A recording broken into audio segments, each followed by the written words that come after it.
Buenos días amigos y amigas de Libertad de Expresión. Diferentes sectores del país se han estado quejando del hecho de que el presidente de la República, Luis Abinader, en su rendición de cuentas del pasado lunes, no abordó temas muy importantes como la inflación. La inflación que abate a la inmensa mayoría de nuestra población. A la mayoría y no a todo, porque la inmensa mayoría es que está padeciendo una situación que por mucho que trate de estericar el peso, no le alcanza para la subsistencia, no le alcanza para la manutención diaria de su familia. Esa es la verdad. De manera que independientemente de que la inflación ha sido generalizada en todos los países del mundo, luego de la pandemia del coronavirus, incluyendo la grande potencia como Estados Unidos, los gobiernos tienen que buscar alternativas, fórmulas para aplicarla, para que traten de detener esa carrera alcista de esos productos de consumo masivo, que es inevitable tener que comprarlo diario para la manutención y consumo de la familia. De manera que el presidente Luis Abinader, que no abordó ese tema, tanto la inflación como la inseguridad ciudadana son dos clavos en el zapato del presidente Abinader que lo perjudican para sus aspiraciones a reelegirse en la presidencia de la República. Sin duda, esos son los dos temas más sensibles en la actualidad. Pero la inflación es el tema más sensible a la inmensa mayoría porque es un asunto de alimentación, de comida. Y la gente día a día tiene que estar buscando el peso para poder mantenerse y mantener su familia. Esa es la verdad. De manera que un tema tan sensible como la inflación, como el consumo diario de productos de primera necesidad, y un tema tan sensible como la seguridad ciudadana, una seguridad ciudadana que no existe.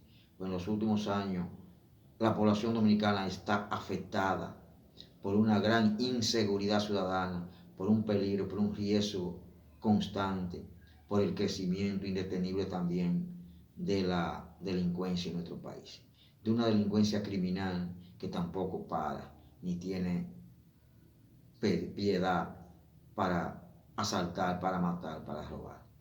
De manera que el presidente Luis Abinader tendrá que elaborar fórmulas, su gobierno tendrá que elaborar fórmulas y aplicar medidas contundentes, medidas que den resultado. Es un asunto de resultado. Que den resultado para disminuir al máximo la inflación, la carrera alcista de esos productos de primera necesidad y para por lo menos disminuir la delincuencia y ofrecerle, aunque sea mínima, seguridad ciudadana a nuestra población. Si no logra hacerlo, ese será su principal tropiezo, su principal escollo, su principal barrera para lograr una reelección presidencial. Pues la gente, la mayoría, tiene que pensar con el estómago, pues es un asunto de recursos. Y esto solamente afecta grandemente a la inmensa mayoría, a los que menos tienen, a los que el peso, repito, no le alcanza para la subsistencia diaria. Esa es la verdad, de manera que el gobierno, el presidente Luis Abinader, debe elaborar, repito, aplicar fórmulas que den resultados. De lo contrario, seguirá teniendo un clavito en el zapato que lo va a perjudicar enormemente. La población espera respuestas positivas que lo beneficien en algo. También, señores, el presidente Luis Abinader informó en su rendición de cuentas que instruyó al Ministerio de Trabajo para que convoque el comité de salario para que se siga discutiendo, se empiece a discutir el asunto del salario mínimo en el país. A pesar de que los empresarios, de que el poderoso sector empresarial aún no tiene propuesta acerca de cuál es el salario mínimo, el porcentaje que ellos ofrecen a los trabajadores y empleados del país, el sector sindical está exigiendo un 35% de aumento salarial como salario mínimo, pero ha dicho el presidente de la República que el salario mínimo debe ser por encima del valor de la canasta familiar, de la canasta diaria para mantener una familia.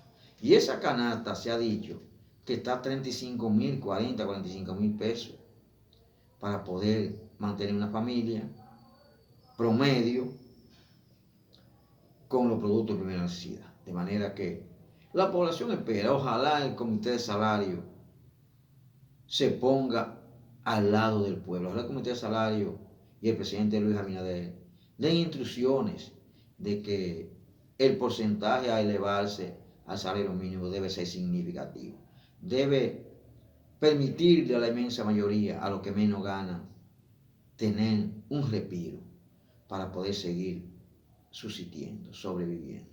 De lo contrario, la situación irá de mal en peor para esa inmensa mayoría. Ojalá los empresarios que siempre ofrecen mínima, ínfima cantidad a un aumento al salario mínimo, se pongan de acuerdo y hagan una propuesta también aceptable para que, repito, la inmensa mayoría vean un respiro en su agonía diaria para poder subsistir. También el presidente Abinader hizo un llamado a que haya una unidad para ir en auxilio, para ayudar a la población haitiana, para ayudar a Haití. Realmente ese llamado está hace mucho a la comunidad internacional, que a través de las Naciones Unidas han estado haciendo propuestas para ir en auxilio de Haití. Pero esa propuesta todavía están en propuesta, se han quedado en propuesta. Realmente no se ha ido en un auxilio real, independientemente de que Canadá haya mandado algunas armas, algunas cosas para combatir las temibles y criminales pandillas que gobiernan Haití hoy, que siembran el terror en esa población. Pero el auxilio internacional debe ser real, debe ser concreto, debe ser en materia de alimentación, debe ser en materia de salud. Haití, la población haitiana vive, aparte del estado de inseguridad, de terror por el crimen sembrado por la banda criminales, vive una situación grave económicamente, vive una situación grande de miseria, vive una situación incalculable de insalubridad. La salud es una situación inmensamente grave en la población haitiana. De manera que el llamado es aceptable, pero no a la unidad de los sectores dominicanos, es a la unidad internacional, que las Naciones Unidas cumpla con su responsabilidad, que cumpla con la promesa que ha hecho a sus afiliados, a los aliados, a los miembros de la ONU, de ir en auxilio de la población haitiana. De esa población haitiana, que es una población sufrida, abatida por la miseria, por la insalubridad, repito, y sobre todo en los últimos meses, por el creciente crimen, por la pandilla despiadada que siembran el terror sin ningún miramiento en esa trabajadora y empobrecida nación. Ojalá sea la comunidad internacional la que se una y vaya en auxilio, pero de la población haitiana, y que combatan la pandilla hasta reducir la prisión y hacerla desaparecer. Eso es lo que espera la población haitiana y la comunidad internacional que ejerce la solidaridad.